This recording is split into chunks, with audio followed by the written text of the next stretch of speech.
네, 여러분 안녕하십니까. 매봉 육회의 저자 매봉 안성훈입니다. 오늘 이 시간에는 유튜브를 통해서 댓글 남겨주시고 또 댓글로 질문해 주신 분들 그 질문들을 가지고 같이 이야기 나누고 공부하는 시간 갖도록 하겠습니다. 공부를 하기에 앞서서 지혜4U 지혜님 소중한 자율수강료 10만원 또 보내주셨습니다. 지혜님들 감사드리고요. 여러분들께서 이렇게 또 후원을 해주시면 저는 더 막중한 책임감을 가지고 좋은 영상으로 여러분들이 하나라도 더 가져가실 수 있도록 좋은 영상을 만들도록 하겠습니다.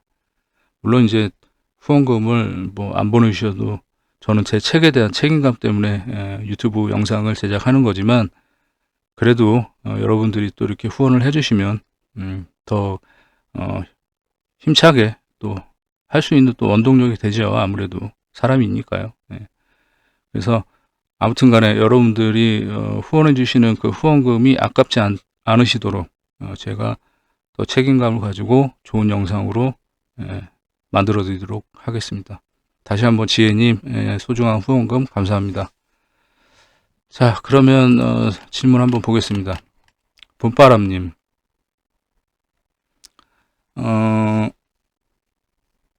친구의 질병점.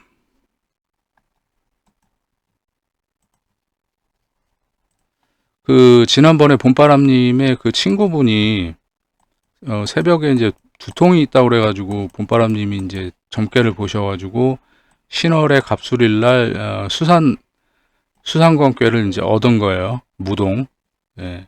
그런데 이제 이거를 조금 비틀어서 질문을 해주신 거예요. 지금 만약에 같은 질문인데 인월의 무인일이라면 그리고 묘월의 김요일이라면 이걸 어떻게 봐야 되냐, 이걸 말씀하시는 거예요. 예. 자, 간단합니다. 인월의 인일이다. 그러면 인신충, 인신충. 그리고 동요는 없어요. 무동이에요. 예, 그러면 월파, 일파를 당해가지고 충산이 돼버리죠. 예, 그러니까 두드려 맞아가지고 완전히 흩어져 버린 거예요. 이 세요 자체가 없어져 버리는 거죠. 그리고 사효, 유혼꾀에 임해 있는 거죠. 세효가. 예, 이거는 못 살리는 병입니다. 예, 금방 돌아가실 그런 질병이라고 할 수가 있고요. 자, 그 다음에 만약에 묘월의 묘일이다. 묘월의 김요일이다. 그러면 충은 안 당하죠. 극도 안 당하고. 그리고 뭐 무동이고. 그럼 어떻습니까? 이 사유는 기력이 없는 것 뿐이에요. 예. 그래서 묘월이 지나고 진월이 되면 되살아납니다. 힘이. 그래서 괜찮은 거예요. 그러니까 이 인월의 인일과 묘월의 묘일은 이렇게 차이가 큰 거예요. 사람이 살고 죽고의 차이가 이렇게 있는 겁니다. 그래서 월파, 일파, 충산이 되면 거기다 공망이고 유혼의 임이 있고 그러면 못 살리는 병인데 묘월의 김요일이다. 그러면 단순히 지금 기력이 없는 것 뿐이다. 그럼 밥 잘 드시면 됩니다. 묘월의 김요일 날 이 수상권계가 나왔다. 그럼 밥이라도 잘 챙겨 드시고 혈당을 좀 높이는 그런 이제 뭐 음료라든지 음식 그런 걸 찾아서 챙겨 드시면 되는 거예요. 진월이 되면 회복을 하는 거기 때문에 그렇게 보시면 되겠습니다. 여기서는 이제 인월 인일과 묘월 묘일은 뭐 금병으로 바라보고 세요 공망에서 답을 찾아야 하는 건가, 이거는 질문이 틀렸어요. 왜냐하면 인월 인일에서 월파 일파를 당해서 충산이 돼버리기 때문에 공망은 의미가 없는 거예요. 여기서. 근데 이제 묘월의 김요일 같은 경우는 뭐 극도 안 당하고 때리는 것도 없고 암동도 없고 다만 세요가 공망이면서 기력이 없는 것 뿐이다. 그래서 묘월이 지나고 진월이 되면 회복할 수 있다. 그래서 이거는 공망하고 상관이 없는 질문이에요. 인월 무인일과 묘월 김요일은. 그렇게 이해를 하시면 되고요. 그 다음에 선생님께서는 질병점을 해단하실 때 육수, 등사도 참고하시는지 궁금합니다. 근데 저 참고합니다. 저는 주로 청룡하고 등사, 백호를 위주로 참고를 해요. 네. 근데 이제 만약에 예를 들어서 인월의 무인일이라면 초효가 이제 구진부터 시작을 하지만 예를 들어서 세효 그냥 등사 임했다고 가정을 하고 이제 보자고요. 예를 든 겁니다. 네. 그러면 월파, 일파, 인월의 무인일, 월파, 일파 당하고 그 다음에 세효가 공망에 유혼의 임에 있으면서 등사까지 들어있어요. 그러면 이거는 빼도 박도 못합니다. 이거는 살릴 수가 없는 거예요. 네. 그런데 묘월에 김요일 근데 이제 등사가 그러면 초요부터 시작을 하지만 김요일이니까 근데 이제 세효에 등사가 임했다고 가정을 하고 이제 우리가 보는 거예요. 그렇다고 하면 근데 극은 안 당해. 그리고 동요도 없고 암동도 없고 근데 등사가 임하고 유혼에 임하면서 공망해. 예. 그러면 이거는 대체적으로 갑자기 어디서 이제 왜 이런 경우 있잖아요. 그 냉방병이라든지 예. 그리고 물갈이 잘못해가지고서 배앓이 하는 그런 경우들 있죠. 그러니까 해외여행 가셔가지고 그런 분들 좀 있어요. 간혹 가다 보면. 그리고 뭐 이거는 조금 얘기하기 불편하긴 하지만 요즘에도 그 개인 식당 음식점들에서 그 저기 반찬 가지고 장난치는 집들이 있습니다. 그런 데서 이제 오는 병들이 있어요. 곰팡이라든지 세균에 의한 그런 것들이 이렇게 등사가 잘 붙어 있더라고요. 제가 경험을 해본 바에 의하면. 그러니까 뭐 냉방병도 마찬가지예요. 그러니까 냉방병이라고 하기는 하지만 결국에는 그 에어컨 안에서 나오는 그 곰팡이, 세균, 그것에 의한 어떤 감기 바이러스, 그런 것들을 이제 얘기할 수가 있는 거고, 물도 마찬가지고, 물에서 있는 어떤 세균들, 그리고 음식점들에서 이제 걸려가지고 이제 배앓이를 하고 이제 뭐 설사라든지 뭐 이런 것들, 그런 것들은 이제 대체적으로 보면 반찬 음식 가지고 이제 장난치는 집들이 그런 데서 이제 잘못 걸리는 경우가 있어요. 이렇게. 그래서 저는 아무튼 청룡하고 등사하고 백호를 위주로 참고를 하는데 그런데 이제 세효가 아니 뭐 세효든 아니면 그 해당 육친이 됐든 빠져나가는 구멍이 아무것도 없는 상태에서만 참고를 합니다. 근데 이제 뭐 예를 들면 뭐 이 점괘처럼 이렇게 뭐 월과 이제 비화되고 일진에서 생받고 암동으로도 이렇게 생조받고 그러면 힘이 있잖아요. 왕성하잖아요. 그럴 때는 굳이 안 봅니다. 육수를. 그게 뭐 차이점이라는 거. 그렇게 알아주시면 되겠습니다. 자, 그 다음에 제이후님이 질문 주셨네요. 육친의 질병점 정리해서 육친이 유혼과 귀혼에 임했는지 살펴보라고 하셨는데 유혼괴와 귀혼괴가 아닌 유혼과 귀혼인지 살펴보는 방법은 본효에서 어떻게 확인하는 것인지 이거는 그냥 삼효, 사효에 있는 거를 가지고 얘기하는 겁니다. 해당 육친이. 우리가 세효가 삼효에 있으면 귀혼괴, 사효에 임하면 유혼괴라고 하지 않습니까? 근데 해당 육친이 삼효에 있으면 귀혼에 임했다. 해당 육친이. 그리고 해당 육친이 사효에 임해 있으면 해당 육친이 유혼에 임해 있다. 이렇게 얘기하는 겁니다. 육친이 유혼과 귀혼인 것이 확인되면 모두 위험하다고 판단하면 되는 것인가? 아닙니다. 그건 아니고 예를 들면 뭐 아까 저기 봄바람님이 문의하신 것처럼 인월의 인일일 경우에 이 신금이 월파 일파를 당해 가지고 빠져나갈 구멍이 없잖아요. 그럴 때는 이렇게 유혼이나 귀혼의 임에 있으면 위험하다고 판단하는 거고요. 근데 이제 뭐 신월의 갑술일점께 같은 경우는 이렇게 비화되고 생조받고 동요로부터도 생조받고 하는 게 있기 때문에 왕상하잖아요. 그때는 귀혼이나 유혼에 있든 그래도 뭐 위험하다고 판단하는 게 아닙니다. 그러니까 용신의 왕상함을 가지고 판단하시면 돼요. 유혼과 귀혼은.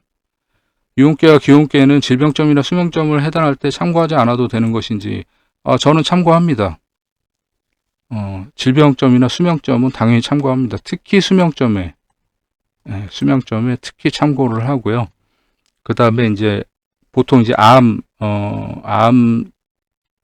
그 2기 말 정도 3초 그 정도 수준부터는 질병점도 수명점하고 같이 이제 보게 되는 거죠. 네. 유혼과 귀혼은 3효에 있으면 귀혼에 임해 있는 거고 4효에 있으면 유혼에 임해 있는 건데 뭐 해당 육친이 3효에 있으면 그 해당 육친이 귀혼에 임했다. 4효에 있으면 유혼에 임해 있다. 그렇게 판단하시면 됩니다. 그리고 저는 유혼께와 귀혼께는 질병점, 수명점 해당할 때 반드시 참고를 합니다. 자, 그 다음에 프란치스코님, 장명 후에 마지막으로 6효로 4대 난깨가 나오면 안 된다고 하는 분도 있는데 맞는 말일까요? 이건 틀린 말이죠. 이건 다른 게 아니라 틀린 겁니다. 6효에는 4대 난깨가 없습니다. 4대 난깨는 주역의 4대 난깨죠. 중수감, 수레둔, 수상건, 택수곤. 네. 자, 뭐 장명이니까 이제 뭐 이름을 지어서 이제 좋은 이름인가 뭐 이런 걸 점쳤다고 가정을 하고서 이제 본다라고 가정을 하면 마침 수상건이 있네요. 수상건께가 좋은 이름인가 하고 수상건께가 나왔다고 가정을 해요. 자, 세효에 형효가 임했어요. 근데 월에 비화되고 일진에 생받고 부요로부터 그리고 부요가 암동돼서 이렇게 생조를 하죠. 그럼 학식이 있는 이름인 거죠. 네.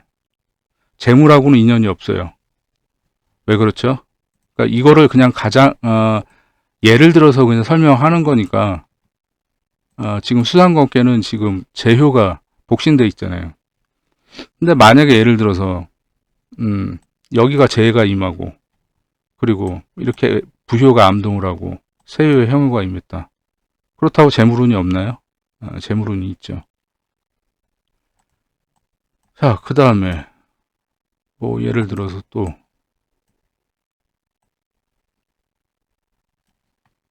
자, 택수곤괴 수상권은 말씀드렸고 그러니까 택수곤. 자, 무동이라고 가정을 하고 보는 거예요. 장명을 한 다음에 뭐 좋은 이름인가 하고 점을 쳤는데 택수곤괴가 나왔어요. 새에 재가 임했네요. 그리고 월에 관이 임하고.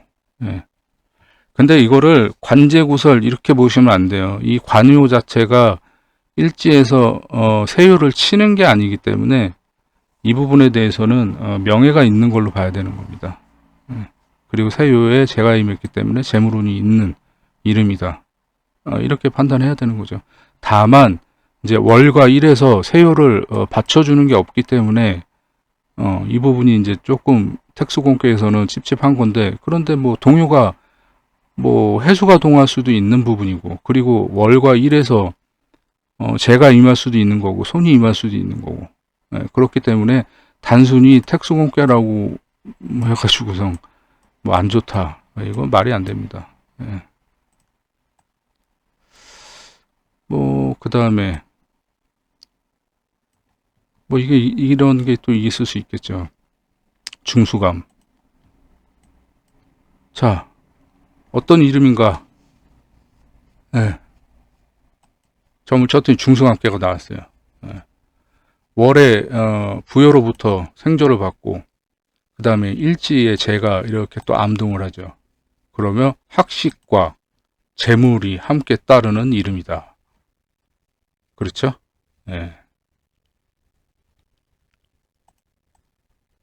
자, 그 다음에 수레둔. 수레둔깨가 뭐 이름을 지었는데 좋은 이름인가 했는데 수레둔깨가 나왔다. 건강한 건강과 이제 복을 부르는 이름이다. 세요에 손이 임했기 때문에.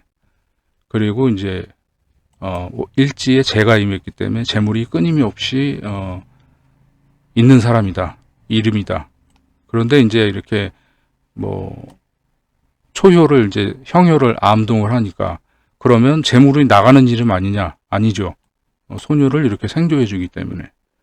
그래서 복과 건강 그리고 재물이 따르는 일입니다. 거기에 월에 부요가 임했잖아요. 학식도 있다. 이렇게 얘기를 하는 겁니다. 근데 왜 이거를 사대난깨라고 얘기를 하면서 참 육효하고 주역을 이렇게 혼용하시는 분들이 너무 많아서 제가 그 점이 항상 답답해요.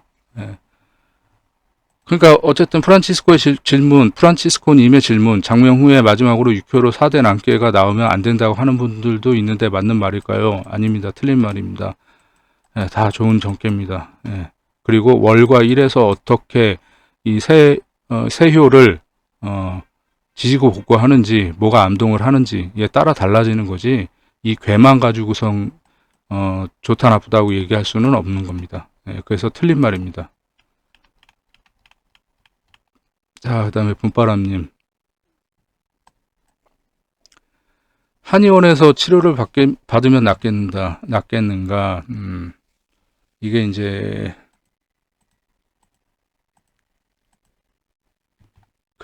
저 매선,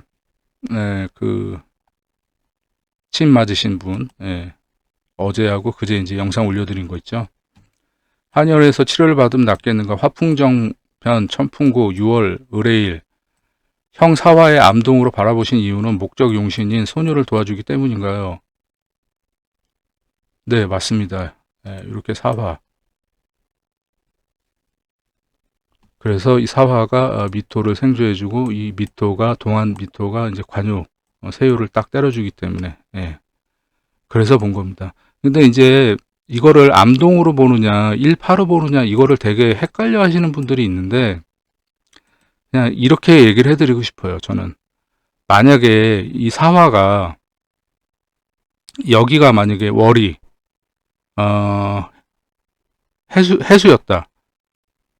그러니까 뭐 해월의 의뢰일 점이다. 그럼 월파를 당하죠. 그럼 이거는 암동이 될 수가 없죠. 월파에 일파를 당하는 거죠.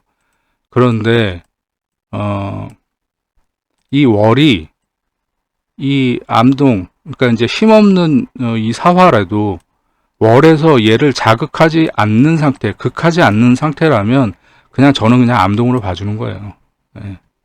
이게 다른 분들, 육효하시는 분들이 보는 방법하고 저하고 조금 색다른 부분이에요. 그러니까 어떤 분들은 그 기존의 이론상으로는 이렇게 생조받는 게 없으면 이거는 암동이 아니라 일파, 충산으로 봐야 된다라고 얘기하시는 분들이 많아요. 그게 뭐 틀린 말은 아닙니다. 근데 제가 하는 해석하고는 좀 다른 거예요. 그러니까 그렇게 보시는 분들은 그렇게 보시면 돼요. 근데 저는 이런 식으로 본다는 거죠. 그렇게 이해를 하시면 됩니다. 그 다음에 일상생활을 하는데 지장이 없을 정도로 회복이 가능하다면 얼마나 걸릴까요? 풍레익변 산레이. 6월 김요일 손사화가 동하여 회두국을 받는데 문제로 바라보지 않는 이유는 일제생을 받고 있기 때문이죠. 이게 힘이 있기 때문에 이게 뭐 굳이 회두국을 얘기할 필요가 없는 거예요. 이렇게 힘이 있기 때문에. 일단은 어쨌든 동한 것은 이렇게 생조를 해주기 마련이란 말이에요. 이 소녀가 동했다라는 것은 동해서 생조를 해준다라는 게 첫 번째가 목적이 되는 거고, 두 번째는 이제 회두극이 되는데 그건 두 번째 이유가 되는 거지. 이 원국에서 회두국 당했기 때문에 이 소녀가 세효를 생조하지 못한다가 아니란 말이에요. 그렇기 때문에 그거는 추후에 논할 이야기인 거지 뭐 굳이 회두국을 뭐 나쁘게 바라볼 필요는 없어요. 예, 어차피 첫 번째로는 동에서 생조를 해줬기 때문에 이것은 길조란 말이에요. 예. 그렇기 때문에 이 회두국을 굳이 얘기할 필요는 없는 거다. 예. 그러니까 그런 부분들을 좀 어려워하시는 것 같은데 뭐 쉽게 보십시오. 쉽게. 예. 그 다음에 제가 전에도 말씀드렸잖아요. 그 어려운 거를 어렵게 얘기하는 거는 누구나 할 수 있어요. 어려우니까. 그런데 여러분들 제가 하는 해단 영상 보시면 되게 쉽지 않습니까? 예, 어려운 거를 쉽게 얘기할 수 있는 게 이게 진짜 이게 더 어려운 거예요, 사실. 그런데 제가 늘 말씀드리듯이 64개를 달달달달 외우시고 매일같이 이렇게 공부를 하시고 머릿속에서 그림 그리듯이 이렇게 그 정도가 되시면 이렇게 쉽게 쉽게 해단이 됩니다. 예. 그 다음에 시술로 변형된 코가 원상복구 하는데 얼마나 걸릴까요? 화수미제 변 화지진. 네. 유금이 암동하는데 동요가 이미 월지에 진유합이 되어 유금의 암동을 바라보지 않은 건지 요거 말씀하시는 거죠? 이렇게 진유합. 네. 네. 월이 점괘에서 제일 강한 힘을 가진 건 일지예요. 일지. 그리고 그 다음이 월입니다. 네. 그래서 이 소녀는 이렇게 월에 진유합이 된 거예요. 이거는 나중 문제예요. 이 6월이 지나가고 나서 다시 이렇게 합할 수는 있는데 암동으로 바라보는 거죠. 그 다음에 월지가 신월이었다면 유금을 암동으로 바라보시는지. 예, 그렇습니다. 이게 신월이었다. 그러면 당연히 암동이죠. 뭐 6월이라도 암동이고요. 암동이 먼저입니다. 암동으로 바라본다면 유금과의 합은 언제쯤 풀리는 건지 궁금해요. 일단은 6월이 지나가고 그러면은 그 다음에 수월이 오죠. 그러면은 진토가 일단은 수월에 한 방 딱 맞으니까 일단 한번 풀리게 되겠죠. 동요와의 합은 지속성이 오래 가는 건지 그렇지 않습니다. 금방 풀립니다. 그러니까 이게 여러분들이 이게 합하는 것은 풀리고 이 합충 이것을 너무 어렵게 생각을 하시는데 이렇게 생각을 해보세요. 60갑자가 있어요. 그리고 12개월이 있어요. 그죠? 그 사이에는 반드시 풀리는 거예요. 그리고 합하게 있는 거예요. 한 번은 돌아온단 말이죠. 풀리고 합하는 시기가. 그렇게 이해를 하시면 돼요. 그러니까 너무 이렇게 어렵게 생각하실 필요 없어요. 진유합을 했잖아요. 동에서.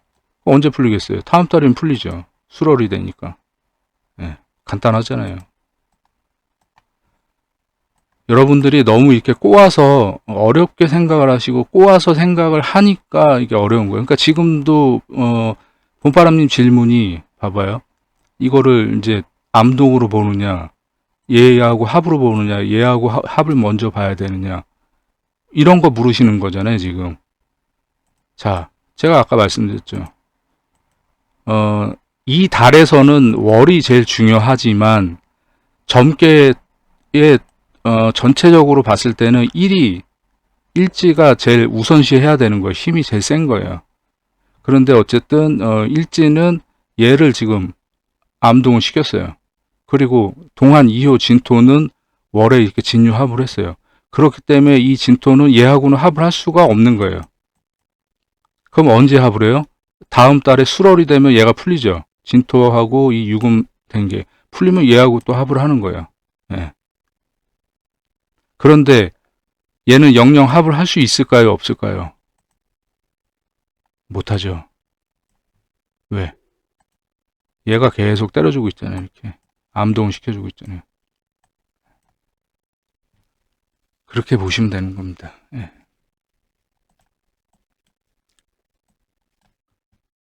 그 다음에 위와 같은 점괘를 낼 때 어떤 방법으로 점괘를 내셨는지 여쭐게요. 초보자의 시각이라 선생님처럼 명쾌하게 바라보기가 어렵네요. 저는 이렇게 어제 그제 이제 그 한의원 매선침 관련된 이런 손님 같은 경우는 제가 이제 대신 대점을 하는 거란 말이에요. 뭐 전화나 혹은 이제 이분 같은 경우는 이메일을 통해서 이제 문점을 했던 건데, 이럴 때는 저는 이제 척전법을 주로 사용을 하고요. 되도록이면 주사위는 이제 잘 안 씁니다. 왜냐하면 그 질병에 관련된 거기 때문에 건강 그리고 뭐 수명하고도 이제 연결을 할 수도 있고 그런 부분이 있어서 가볍게 점을 치진 않아요. 그래서 척전법을 위주로 사용을 하고요. 그리고 산통, 서죽, 그 다음이 주사위. 예. 그러니까 손에 잡히는 게 당장 없을 때, 급할 때, 그럴 때는 이제 주사위로 점을 치긴 하는데 되도록이면 척전을 사용합니다. 그래서 어제 그제 이제 올려드렸던 그 한의원 매선 침 관련된 이 건강 관련된 그 분의 점괘는 다 척전법으로 사용한 겁니다. 예. 그 어떤 분이 예전에 이거는 지금 뭐 이거하고 상관없는 얘기긴 한데 봄바람님하고 약간 비슷하게 이게 공부에 대한 질문을 좀 이메일로 해주셨던 분이 계세요. 그 제 책 나오고 초반에, 그러니까 작년 12월 29일 날 출간되고 아마 1월 달이었을 거예요. 예. 책 구매하신 분이 이제 이메일로 문의를 하신 적이 있는데 뭐라고 얘기를 하셨냐면, 그 매봉 선생 점괘를 보면 동요가 하나 나오는 게 많더라. 이런 질문을 해주셨어요. 예, 저는 그냥 점괘 나온 대로 그냥 한 것뿐이에요. 예. 그러니까 이거는 바꿔서 말하면 무슨 얘기냐면, 뭐 척전이나 서죽이나 뭐 산통이나 뭐 이런 것들을 이제 뭐 다른 여러 주사위뿐만 아니라 여러 가지를 사용을 하니까, 그럼 동요가 2개 나올 수도 있고 3개 뭐 남발될 수도 있고, 그런데 주로 하나 나오는 게 많더라. 그러니까 이런 질문을 해주신 거예요. 그러니까 이제 그거는 바꿔서 얘기하자면, 그러니까 점을 대점을 하든 손님이 치든 이게 진짜 본인이 심각하고 걱정이 되고 우려가 돼서 점을 치면요, 동요가 딱 하나 나옵니다. 그래서 거기에서 명확하게 해석을 할 수 있도록 알려줘요, 점괘가. 그러니까 뭐 괴가 뭐 4꾀에서 하나 동하고 외꾀에서 2개 동해가지고 뭐 남발이 됐다거나 뭐 그런 경우도 있잖아요. 그리고 뭐 6개가 다 동할 때도 있고 뭐 4개 동할 때도 있고 무동일 때도 있고 하여튼 뭐 그래요. 근데 뭐 무동이나 뭐 하나 동한 거, 2개 동한 거는 쉬운데 3개, 4개, 5개, 6개 동하면은 여러분 골치 아프잖아요. 왜 그런 점괘가 없냐를 이제 반문을 한 거예요, 쉽게 얘기하자면. 근데 그거는 어렵지가 않아요. 뭐 제가 대점을 하는 경우도 그렇고 손님이 점을 칠 때도 제가 항상 얘기하잖아요. 질문은 간결하고 명확하게. 그리고 손님하고 대화를 통해서 이 손님이 그 질문 속에서 진짜 원하는 바가 무엇인가인지를 내가 찾아내서 이게 맞나요? 라고 물어보고 손님이 맞다고 하면 그걸 점치게 한단 말이에요, 저는. 그러니까 점괘가 명확하게 나올 수밖에 없어요. 그러니까 여러분들이 제가 자주 드리는 말씀 중에 여러분들이 점괘가 헷갈리고 점괘가 잘 안 맞는다, 괴가 이상하게 나왔다, 뭐가 틀렸다, 이런 이유가 뭐냐면 질문이 잘못됐기 때문에, 그래서 해단이 엉망이 되는 거예요. 그러니까 그런 질문을 해주신 그때 어떤 선생님, 그분도 그게 의문인 거죠. 자기는 뭐 괴가 뭐 3개, 4개씩 뭐 남발된 것도 허다한데, 근데 저도 그런 경우 많아요. 많이 있는데, 그런데 이제 그 손님이 허락한 점괘만 저는 블로그에 올리는 거 아시죠? 네, 그렇기 때문에 손님이 허락하지 않은 점괘는 절대 올리지 않습니다. 그리고 손님이 허락한 것만 블로그에 올렸고, 그리고 무료 점괘를 볼 수 있는 기회를 다 한 번씩 드렸고, 예, 그래서 남발된 깨나 뭐 그런 것들은 뭐 손님의 사정이나 직업적인 특성이 있는 분들이 있기 때문에 그래서 뭐 보여드리지 못하는 것 뿐이에요. 예. 근데 저도 그런 전꽤 많습니다. 예. 네. 네, 뭐 그렇고요. 그 다음에 지혜님이 이제 어제 그 한의원 매선 침 맞으신 분한테 이제 위로의 글을 쓰셨어요. 17년 전쯤 비중격 측만증을 진단받고 수술을 권유받았다. 당시 편도선염을 달고 살았다. 편도선 제거 수술도 권유받았고, 네, 진행하지 않았고 체질에 맞는 식습관 변화와 적당한 운동으로 일상생활에 아무 지장 없는 상태가 되었다. 비중격 측만증은 정도의 차이가 있을 뿐 국민의 50%는 조금씩 증상이 있다. 편도선 제거 수술은 최근 의학계에서 편도선이 면역 기제에 매우 중요한 역할을 한다고 보고가 되었다. 기초 체력을 끌어올리시고 위장 대장 쪽이 많이 약하실 수 있을 텐데 소화 잘 되는 음식들을 드시고 따뜻한 물을 자주 드시고 상체 열을 내리시면 많이 좋아질 거다. 자연 치유는 기존 생활 습관을 토대로 회복하는 거니 당연히 느릴 것이고 몸을 알게 모르게 해쳤던 생활 습관을 바꾸면 빨리 좋아질 겁니다. 제 개인적인 경험담입니다. 어제 그 매선 제거 수술 이제 영상 올려드렸던 그분은 토요일 날 어제 수술 받으셨어요. 매선 제거 수술을. 예. 그래서 일단은 수술은 잘 됐고요. 근데 이제 어제 추후에 제가 다시 한 번은 다뤄드릴게요. 손님한테 허락을 다시 받게 되면. 근데 그 어제 점괘 영상 보시면 새효 공막 나와 있던 거 기억하실 텐데, 뭐 기억이 안 나시는 분들은 다시 보시고요. 그게 이제 엉뚱한 방향으로 역시나 흘러나왔다. 예. 근데 하여튼 그거는 추후에 제가 다시 한번 말씀드리겠습니다. 프란치스코님, 문점하신 분의 수술이 성공적으로 진행되어 일상으로 돌아오시길 바랍니다. 점괘가 좋아 다행입니다. 조석기 쾌차하시리라 응원합니다. 수술 잘 하셨고 문제 없이 끝났습니다. 점은 매봉 선생님이 대점을 친 것인지요? 예, 제가 대점한 겁니다. 척점법으로 했습니다. 그다음 지혜님, 매선침 제거를 잘 하셔서 빨리 건강해지셨으면 좋겠네요. 좋은 점괘가 나와서 정말 다행입니다. 어제 토요일날 바로 수술하셨습니다. 잘 되셨어요. 봄바람님, 문점하신 분 꼭 다시 일상으로 돌아오시길 바랍니다. 오늘도 귀한 말씀 감사드립니다. 네, 저도 감사합니다. 이제 뭐 다 됐네요. 그래서 일단은 그 매선 제거 수술을 토요일날 어제 지금 자정 넘었으니까 어제 하셨고요. 어쨌든 수술은 잘 됐어요. 근데 이제 그 다음에 또 저한테 이제 점괘를 하나 물으신 게 있어요.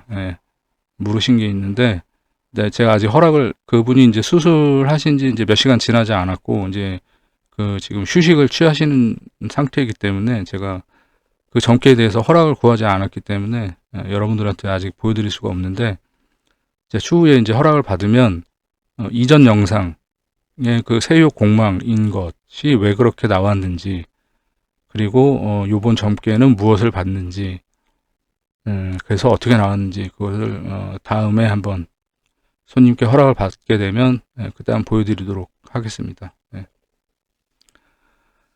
네, 뭐 별로 뭐 떠든 것 같지도 않은데 벌써 35분이 다 됐네요. 오늘 영상은 여기서 마무리하도록 하겠습니다. 이제 추석 연휴가 되는데 저는 그 손님의 그 이사 퇴길 길이를 잡아야 될 것이 있어가지고 추석 연휴에도 차례만 지내고 사무실에 나와서 일을 볼 예정입니다. 그래서 뭐 또 혹여나 이제 시간이 좀 되면 영상으로 또 추석 중에라도 시간이 되면 영상 한번 남겨드리도록 하겠습니다. 여러분들 하여튼 추석 연휴 잘 보내시고요. 건강한 추석 연휴 되시길 바라겠습니다.